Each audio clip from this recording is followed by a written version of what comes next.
big mystery, closing a deal. How to close a deal as a sales guy, and how to get it done, how to actually arrive at a contract or a signature is a really big important thing, getting the yes. Lots and lots of salespeople are tactically very good, and they're very poor at this piece. This is an important sort of shrouded in voodoo and black magic portion of the sales process. There aren't really very great right answers. There are some techniques at how to drive to a close, but generally arriving or pushing toward the closure process is sort of a soft human skill. So let's talk about what it is and what it involves.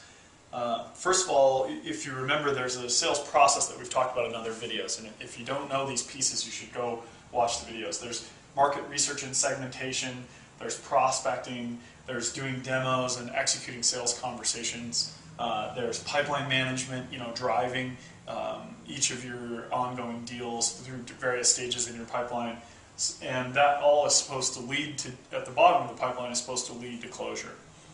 The reality of closing is that it actually happens naturally, and it's pretty easy to do. Sometimes you won't even notice it. A customer will just call you and say, okay, I'm ready to sign a deal. It happens naturally when this process is executed well. So if you're trying to go for a close, and we'll talk about that in a second, and asking a customer like, hey, let's get this thing done and go for a close, and they say no, it's because you failed somewhere along this process. So what you do when you hear a no is you go back into these pieces of the process and try to figure out where the holdup is and why they're saying no. And there's one specific place where that most often happens, and that's that they have some objection that you've failed to uncover. Or maybe you have uncovered it, but you failed to respond to that objection, get around and overcome that objection. So also watch that video on objections. That's important. That's most often why things aren't happening. Sometimes you'll talk to sales guys and they'll say, I don't know why, I just can't seem to close this deal. Everything else seems to be going right. And you ask them questions and they'll say, yeah, that's good, and he likes this, and the pricing's fine. But really they're probably wrong about one of those pieces, that the customer is objecting to one of the pieces of the process, otherwise it would have closed. So you're missing something is the key. You might think sometimes a customer might be telling you things that aren't true, or telling you things they wish were true, but you're missing something in these cases. So you start over with the customer by asking probing questions. You start asking, is it an expense problem, or is it a resource issue? Is there someone on your team? Is it a decision issue? Start asking questions and try to uncover the reason why they're saying no. It's really important to remain emotionally neutral through that process. A lot of people have a habit of deciding that the customer's either wrong or dumb, and what you get is this sort of combination of bad body language between a potential customer and a salesperson. When they say no, if you go, they can read that, and the natural human reaction is they stop wanting to give you information about these objections because they start to feel sort of defensive about their decision. If you're judging them about their decision, you're not going to get the real objections from them. If you're emotionally neutral and friendly, and really there's nothing to be mad about, they're simply choosing not to use your product. If you keep that point of view, then they're much more likely to answer your objections in a constructive way. And what that leads to is process change and product development change, which is really important. The closure process is a huge part of the information gathering process with your customers. So let's say you have done this well, and you feel really good about the deal, and you're going to go toward closure. Really, if you're starting to push toward closure and you're getting pushback, it's this process we just described of identify those objections, figure out what they are, try to answer them or overcome those objections, and then if you do, but you still get another objection, then just repeat that process over and over until you get toward a close. It's really important to recognize the moment of closure and to ask for it. A lot of salespeople will push a conversation along, and they'll be right at the point where it's natural to say, hey, is this something you guys are going to do or not? And they won't do it. They're afraid to ask that question, or it makes them uncomfortable. And if you never ask for the close, they'll say, okay, well, let's go back and talk to our team, or okay, we need to reconvene, or let's talk next week. Or every time they do that, that's a form of an objection. They're pushing off the close.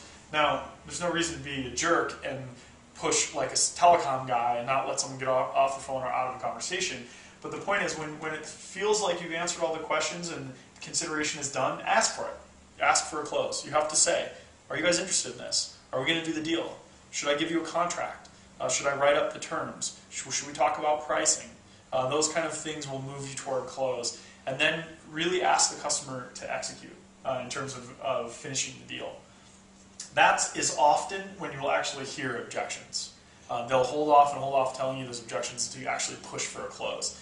And then you go through the process of overcoming and repeating. So here's some things that people miss. They drive all the way to the close, and then all of a sudden it doesn't happen. One is, does the person really have the power to say yes? Is that their role inside the company?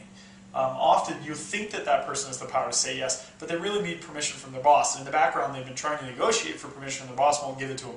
So you keep wondering why this drags on and drags on. They want to make it happen, they just don't have the ability to make it happen. That's important to tactfully uncover. Also, give your flexibility to your sales team to grease the wheels. This is sort of important. Sometimes they just need one final little push. We've all been in this situation with discounting where somebody says, well, I'll tell you what, if you do it right now, we'll give you X, Y, Z. That actually works. So have some slight flexibility that you give your sales guys where he says, I'll throw in some service, or I'll throw in another free product, or we'll give you free training time, or whatever the not very expensive extra pieces that you can throw into the sale. That often works. And then this is really important. Closing for closing's sake is not always good. I'm sure we've all been in sales positions where you feel either annoyed or threatened or pushed by the salesperson. That doesn't make for a happy customer after the sale happens. Pushing for a close and really slamming through a deal often leads to unhappy customers, bad references when people call them and ask them about your product, and just relatively annoyed people. So closing, in order to have a happy customer and a repeatable process, they've got to want to do it. You can push them toward it, but ultimately that's something they're going to have to want to do. So that's closing in a nutshell. Really, it gets substantially easier if you concentrate on your sales process. But if they're saying no, you're missing something, figure out what that is. Learn to recognize that moment and physically ask for a close.